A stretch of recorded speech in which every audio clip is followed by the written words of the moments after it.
नमस्कार, आप देख रहे हैं डीएनएस न्यूज नेटवर्क। मैं हूं प्रेम शर्मा। आज की बड़ी खबर, पूर्व मुख्यमंत्री अशोक गहलोत ने पाकिस्तान के साथ हुए सीज फायर को लेकर मोदी सरकार पर बड़ा सवाल खड़ा किया है। दिल्ली स्थित एआईसीसी ऑफिस में मीडिया से बात करते हुए गहलोत ने कहा कि अचानक सीज फायर करके सरकार ने अपनी नैतिक सत्ता यानी मोरल अथॉरिटी खो दी है। उन्होंने सवाल किया कि अमेरिकी राष्ट्रपति डोनाल्ड ट्रंप को सीज फायर की जानकारी कैसे मिली। क्या उन्होंने ये घोषणा भारत सरकार की सलाह से की या खुद ही ठेकेदार बन बैठे? सब कुछ हो रहा है तो ट्रंप साहब ने कौन सी ठेकेदारी ले रखी है?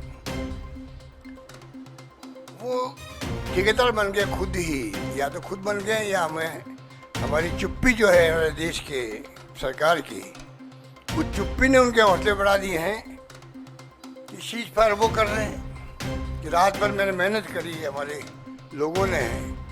अब मेहनत करने में कौन कौन भागीदार थे ये बात स्पष्ट होनी चाहिए देश के सामने, कोई स्पष्ट नहीं हुई।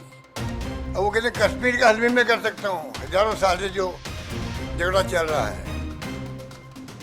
जबकि 71 बार के बाद में मिस्टर भुट्टो आए थे, इंदिरा जी गई थी शिमला के अंदर, एग्रीमेंट हुआ लिखित के अंदर। कोई तीसरा मुल्क, इवन यूएन भी पंचायती नहीं करता है।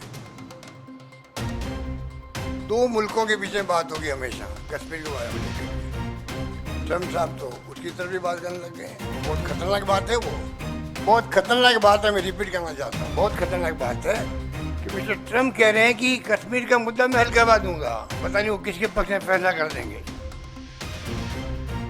ये जो बार बार मैं देख रहा हूँ, और ट्रंप साहब ने तो हिंदुस्तान पाकिस्तान को बराबर आके रख दिया। क्योंकि ट्रंप ट्वीट आते हैं, कहाँ तो हिंदुस्तान कहाँ पाकिस्तान, तो आपने इस प्रकार कर दिया कि लोग। और फिर अभी पीएम की स्पीच होने वाली है। ऐसा तो नहीं है कि अमेरिका को मालूम नहीं था, तमाम मुल्कों को मालूम होता कि क्या होने वाला किस मुल्क में, वो तो अमेरिका है।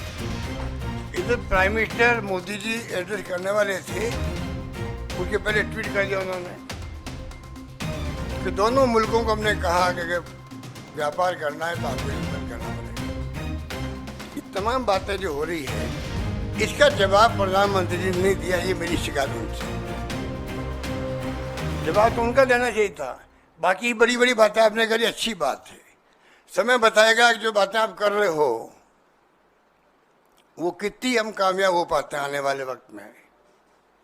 भगवान करे कोई आतंकी घटना हो ही नहीं, अब कभी भी नहीं हो।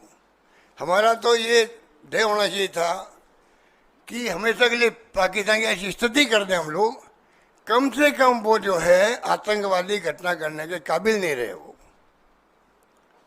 और एकदम अचानक सीज फायर हो गया, पूरा देश सख्ते में आ गया है कि भाई ये हो क्या गया, समझ के परे है।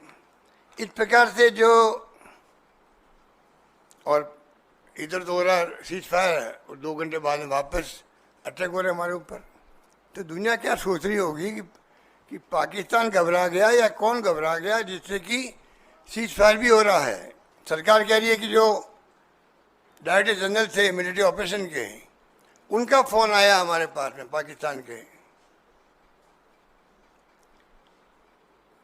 हम युद्ध बंद करना चाहते हैं। ये तमाम बातों की सच्चाई जब तक सरकार नहीं बोलेगी, सूत्र के आधार पर आप लिखते रहेंगे मीडिया वाले।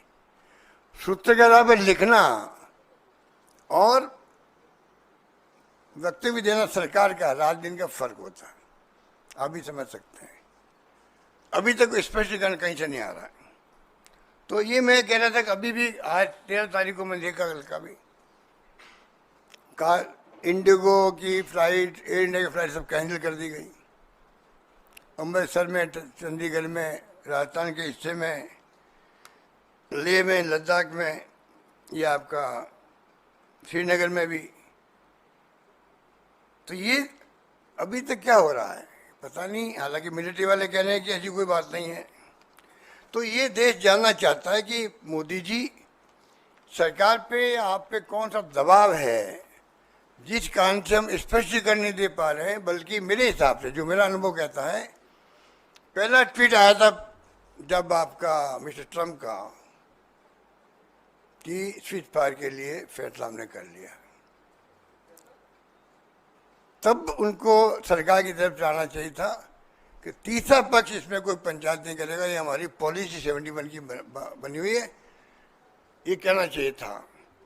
उसकी बजाय ट्रम्प साहब बार बार ट्वीट करते जा रहे हैं, कभी ट्रेड को लेकर के कह रहे हैं, कभी वो कश्मीर को लेकर कहने लग गए। तो ये जो हो रहा है ये बहुत आशंकाएं पैदा करता है और हम सब देशवासियों के लिए चिंता का विषय होना चाहिए। क्योंकि अविलंब क्यों नहीं MEA ने बात करी, क्यों नहीं स्पष्टीकरण दिया, ये आज भी सवाल हमारे सामने खड़ा है। कल PM जब बोले थे तो हमें उम्मीद थी कि किसी न किसी रूप में प्राइम मिनिस्टर खुद जो है इन तमाम बातों को क्लैरिफाई करेंगे। वो कल चूक गए हैं डैमेज कंट्रोल करने में।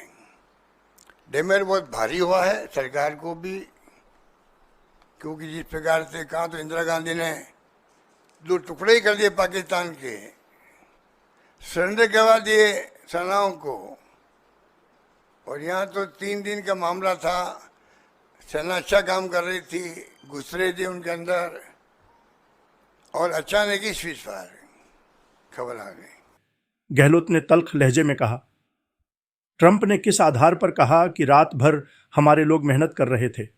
कौन थे वो लोग? देश को सच जानने का हक है। गहलोत ने कश्मीर मुद्दे पर ट्रंप की दखलंदाजी को खतरनाक बताया और कहा कि अगर वो इस मुद्दे को हल करने की बात कर रहे हैं तो देश को डर है कि फैसला किसके पक्ष में जाएगा। उन्होंने कहा कि अमेरिका बार बार भारत और पाकिस्तान को एक तराजू में तौल रहा है, जो पूरी तरह गलत है। गहलोत ने PM मोदी से सवाल किया कि जब ट्रंप ने कश्मीर को लेकर ट्वीट किया तब उन्होंने जवाब क्यों नहीं दिया? क्या हमारी 1971 की नीति बदल गई है जिसमें तीसरे पक्ष की कोई भूमिका नहीं होती?